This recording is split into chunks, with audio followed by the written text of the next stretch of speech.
Yo, what's good? It's Royalty Trades coming tapping in with a pre-market analysis, and I'm gonna do it through video this time. Hopefully, y'all can get a lot clearer visual if I walk you through pretty much what I'm seeing for the day. Um, let's start off and say I hope everybody had an amazing weekend. We had college football, we had NFL. Shout out to them boys. We won our first game. I got my first dub in my fantasy football league. So, I'm still kind of hyped about the NFL season starting. I love Sundays, I love Monday nights, I love Thursday night football. So I'm so excited about this season right now. But, you know, I hope everybody had a good Sunday. Too bad if your team uh wasn't on the winning side, but we got a long season ahead of us. Anyways, let's go ahead and jump straight into the charts and see what we see for the day. So, as of right now, I do have the spot charts up. And if we take a look at it, we are in recovery from Friday's lows, which is around 539.44. End up closing around 540. So the thing that I am looking at this week, we do have a gap down here to this 533 level that we haven't filled yet. And this comes from the gap up of 813, 814. So I do have my EMAs pulled up right now. Um, and we will have a little bit of a squeeze action coming down. And we see this 200 EMA riding along this bottom trend that I have right here. So watching for the day, eventually these EMAs are going to cross. This is the 34, the 50, and the 21 that I have above here. I'm looking for spot to attempt the 546, 75, 50 range.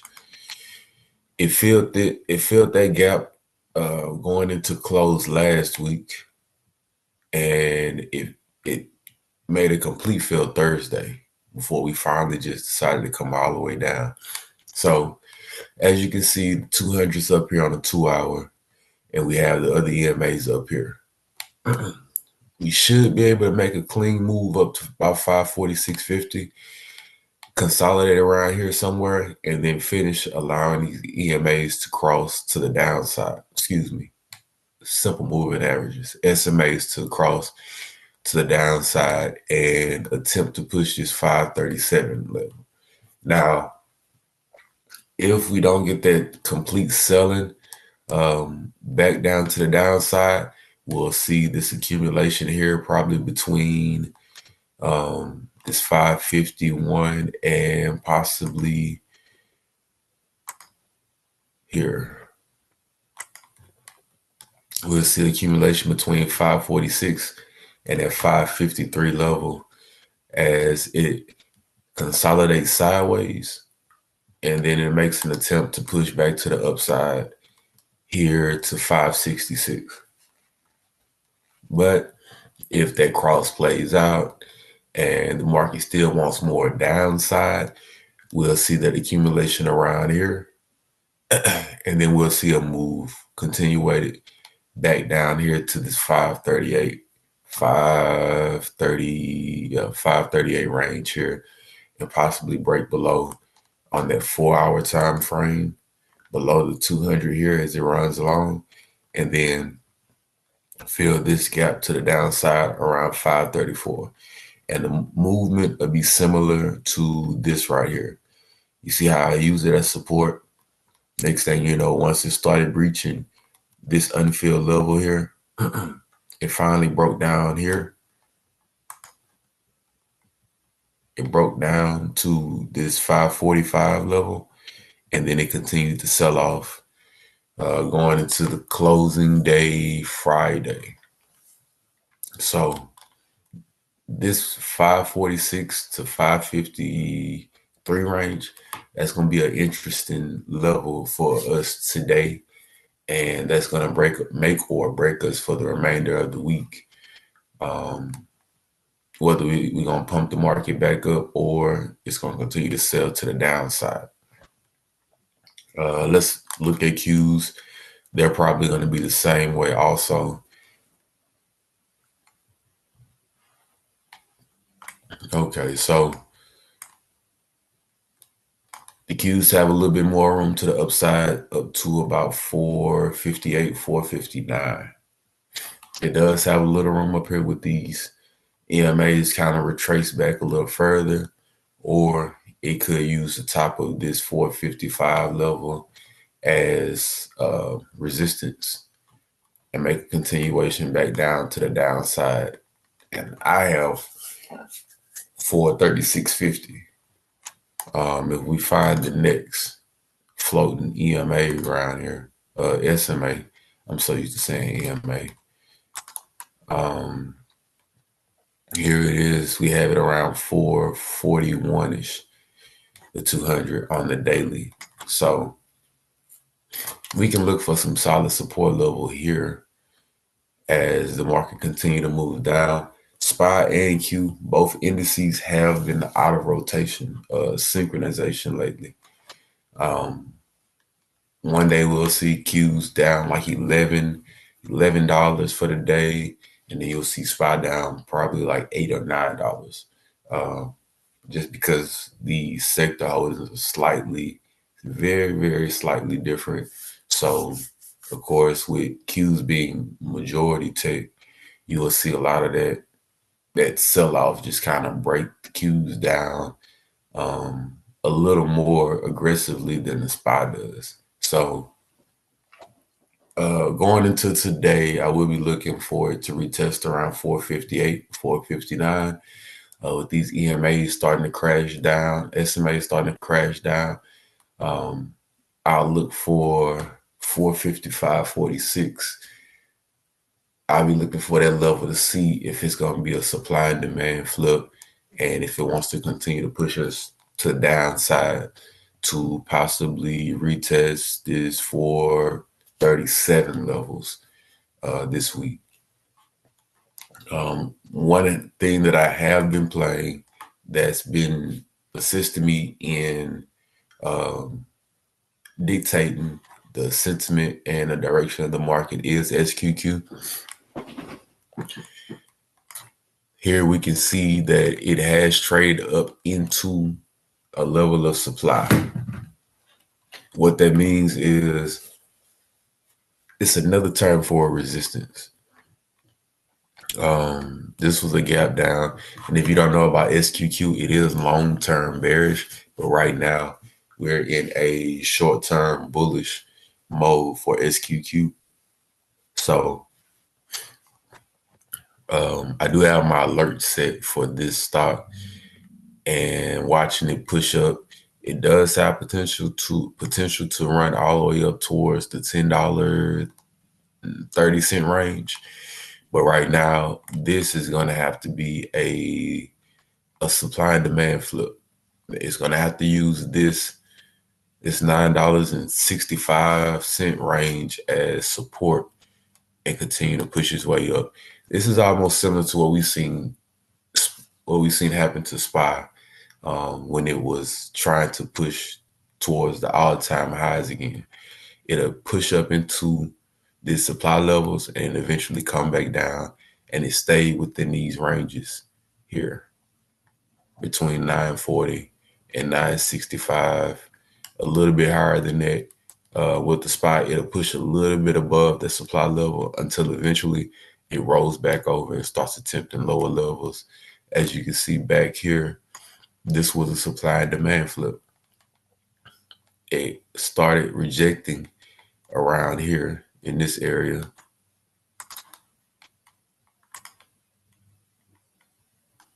It started rejecting around this area until it finally pushed up. And then as we see it right here,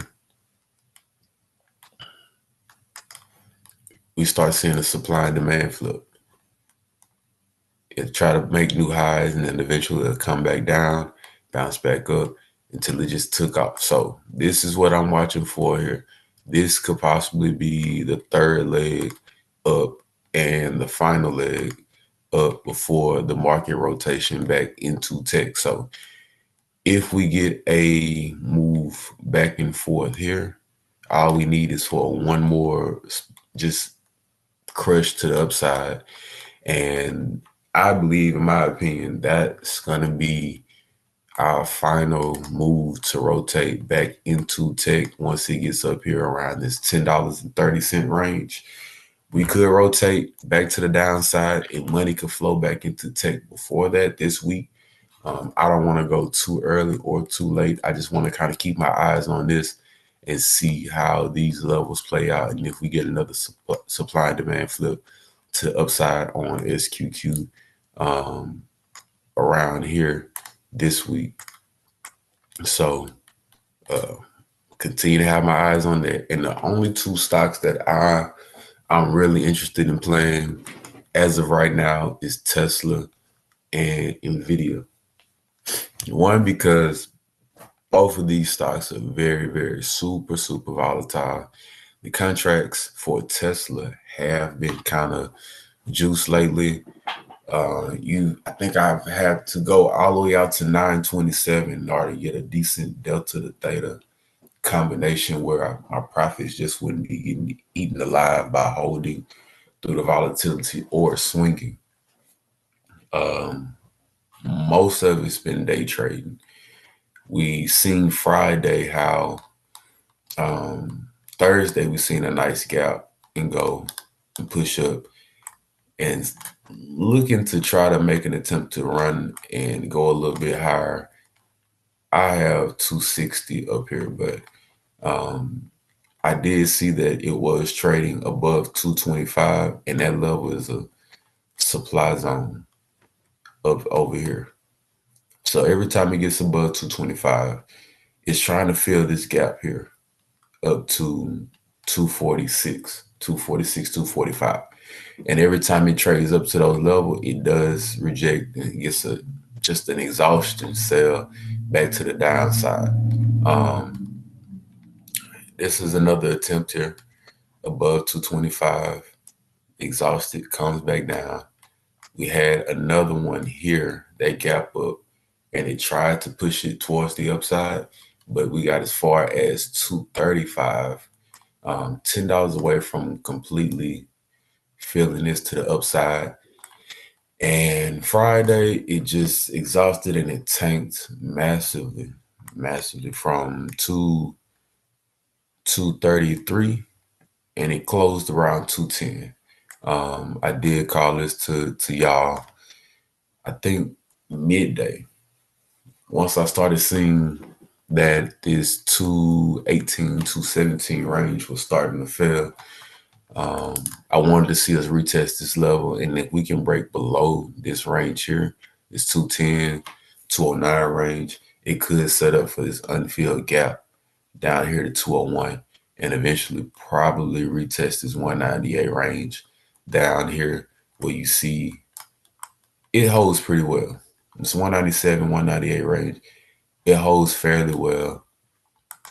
This probably be a nice opportunity to go long around here if we do come back down and want to sell off more this week. So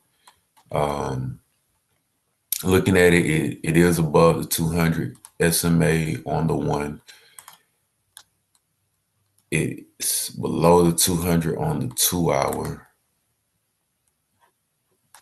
It's above it on the 4, which you can see this 200 SMA on the 4 hour is riding along this trend right here. So that's where you'll see a decent level of just actual support. Anything below 225, I think it's going to be a lot of choppiness for any longs. And here we are on the daily. You see the 200 SMA is grinding its way down to. You're going to see a big squeeze between probably up here and down here as far as price action goes, since the SMAs are chopped in both directions. You have some where the price action is trading above the 200, and you have some where the price action is trading below it. So you can see all of these simple moving averages starting to curl and squeeze the price action down in between here somewhere before deciding to make another run up or an attempt to go down. So that'll be interesting.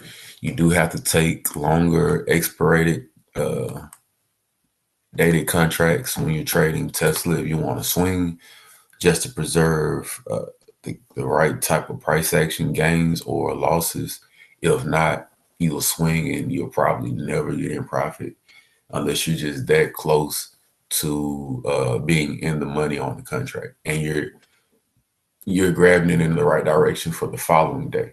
But if you're grabbing it midday and it's not in a decent range, you're gonna get chopped out of those pretty easily. You're gonna lose profits. You're not gonna know when to sell as far as losses or profits. It's just a headache. I like it if it comes down here back to the upside. When I say upside, 214 range. If it breaks below here, I like to see a drastic move down and then a retest back up to 198 in order to continue to the downside. Here I have 167, 166. So if we get here, a bounce back up towards about 212, 213, 214, and then this is going to be my consolidated range that I'm keeping my eyes on unless we just completely gap down and find some price action down here to retest up here. Then I'm going to say, all right, it's probably coming back down lower. And this would be the range that it'll want to retest next if it comes down more. But just keep in mind over here above 225 is going to be fighting this supply zone up here all the way up to 245. And last but not least, my baby, NVIDIA. I've been trading NVIDIA forever. I love it. It's perfect. It's perfect for me. I have all my alerts set, so you have to kind of look beyond my alerts. But here we have the 200 moving average all the way down here, and it is rising, coming up. Bottom level here is about $98. Let's start zooming in. All right, so up here, you can see these SMAs starting to crash down on the 200 on the 4 hour. So how we want to look at this is it can come all the way up and retest levels all the way up to 109 because we did have an exaggerated sell-off Friday. And let's see what day this is. Wednesday through Friday, we did have an exaggerated sell-off on NVIDIA. So it's currently trading below the 200 on all my hourly time frames. Like I said, the only main support that we have is on that daily, and it's rising, coming up towards the $100 level. So going into today, we did see two levels of demand filled, and it continued to sell off with the rest of the market or the rest of tech. We could see a push back up here around towards 106. My eyes are on this SMA cross right here. It could take a few days to play off. We could see some consolidation up here towards 106 and possibly back down towards this 101 range. But if it does want to continue to move up to the upside, you can see this 106 get filled. If it consolidates and decides it wants to push up even more, we could see this 109.63 level being touched also. So I'm not early in being long because it does have to face some rejections as it does, make a move back up to this 21 moving average. Here we are, pre-market 103. So let's just be mindful that we can retest 106 and consolidate here before making another move down towards 100. Yeah, 145.99. Or if it continues to consolidate and gain some traction, I'll watch this range right here play out and then eventually move back up to about 109. And it'll probably meet this 34 EMA here. Since this is a level of demand and investors did want to see this price action here, it'll move back around here to 109. And we could see a consolidated move here and here, where we make higher lows and we just consolidate until it decide to push up, because we do have this gap here, this unfilled gap area all the way up back towards 118, where you see the 100 on the 2-hour working its way down. So we'll have to make it above the 200 moving average on the 4-hour range. Here it is around 110. We'll have to consolidate and make a move around 109.65. Hold right here.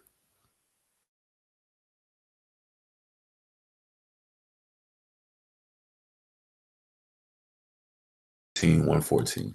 So NVIDIA contracts have been fairly priced since post earnings. Well, we've seen a lot of consolidated movements up and down, just dramatically. I did attempt to go long because I wasn't sure how long the market was going to hold up, if SPY was going to have an actual break and push at all-time highs again and try to make a move there. But we didn't get it. So once I seen SQQ starting to build, that was a pretty heavily influenced move to get me out of longs for the moment and allow this sell-off to happen. So I hope a lot of y'all in the Patreon, y'all took heed to that, which y'all did. We posted the charts, we looked at it, y'all asked the questions, and here we are now. So that was a decent move. One more thing I do want to look at is ExxonMobil. I cut these and I didn't want to. But as you can see, it was breaching my levels. And so I didn't know how far it wanted to go down. So once it started breaking below that 112 into that 111 range, I didn't want to risk a gap down coming into today, and it drowning me out. I had averaged down and everything. I took my first one around 113.50, and I grabbed another one down here at 112. But this could be another good play to get back into if money continues to rotate out of tech. ExxonMobil. I said once I cut these, I did say that I like the 112 contracts better on our way back up to 114. So we do have the 200 on the daily chart working its way up. As you can see, we have the lighter moving averages up here. Price action just completely ran away from these as the market sold off. So looking at this on the 1 hour, we've seen the 112 get recovered back into, and like I said, I think it's going to try to push back up to 114. If we see this, watch the moving averages curl back underneath this and start using it as a support and resistance flip back to the upside. And we can start seeing this gap down right here being tested back up to 117. It will be a pressured run up, but as you can know, sometimes oil and gas can gap up and it can run the other way and make attempts back up towards 120. I have a long way down below this 112 range, which is why, excuse me, but which is why I took that loss on there instead of swinging it. It's always a new day to re-enter plays. But as you can see, the big consolidating movements here are between 114 and 117. So I think anything you get under 113 is a discount and an opportunity for you to gain some nice profits back to the upside to 117 if you go out long enough. I'm talking about October, maybe November calls. That way, you long dated, you get about $50 on the dollar move as far as Delta goes. Um, the volume on Exxon contracts do be a little low, but if you get in the right time and you hold through and you'll go in the money, it'll be a lot cleaner, and it pays. It's a this is a low to medium volatility stock, but like I said, it pays well. You will see a dollar move up to 114. That'll be about $55, $60 that you'll get, and then this next um, $2.50 move, $3 move up. That'll be another probably $100 on your plate if the move goes back to the upside this high. So I'm gonna continue keeping my eye on this and seeing how it's gonna play out throughout the week, and if this 112.50 levels can range as the moving averages start slamming back down on top of it. If it can get above this price action, I think we can make a nice move up back towards 117, possibly 118, 119. But we're not gonna jump the gun. Let's just see how it happens, and we'll go from there. So that's all I got for you. Like I said, I'm only trading 4 tickers: SPY, Qs, Tesla, Nvidia, make it 5, and Exxon Mobil, just to get my group on the rotation and make some money on those. We could trade the entire market, but let's just focus down on a couple of them, so that way y'all can get used to buying contracts in a certain price range. Normally, I like to risk about $200 per contract and go from there, especially if they're out the money. And use proper risk management, 20 to 25% stop losses. I think anything above 15% profit is good. Normally, I aim for 20% profits. We had a nice play on NVIDIA on the upside and the downside last week. Both of them paid we probably got in about $100 per contract. And I think we made it about $100 off each one, taking profit. So I love NVIDIA. I love Qs. Let's see what we can get in the market. If you like this video, please subscribe and give up the likes. Like I said, just let me know that you're watching, that you're learning, that this is working visually for you. And when I start posting more stuff in the Patreon, then y'all will be able to have this analysis, this visual analysis, to go along with the text descriptions that I'm giving to. I want to make everything as easy as possible for us to print money in the market. And I'm gonna continue to, play around until something, just the chemistry starts clicking between us. So we're gonna definitely make money. I'm gonna start doing my pre-market analysis through videos now, and that way when I type up the report, you guys can have what you need to execute, and have more questions for me in the chat, and we can make things work like that. So hey, let's go ahead and start locking in. We do have CPI and we have PPI this week, both pre-market movers. That's going to help dictate the trends going into next week. But let's lock in, fam. Let's get to it, and I'll see you guys opening bell. So I'm ready. I'm hyped. Like I said, I'm treating this like we finna go into a whole new season. You know what I'm saying? So let's get to it. Let's eat. Watch out for the fake outs, and it's gonna be a good week. It's gonna be a good week. But I see y'all on the other side.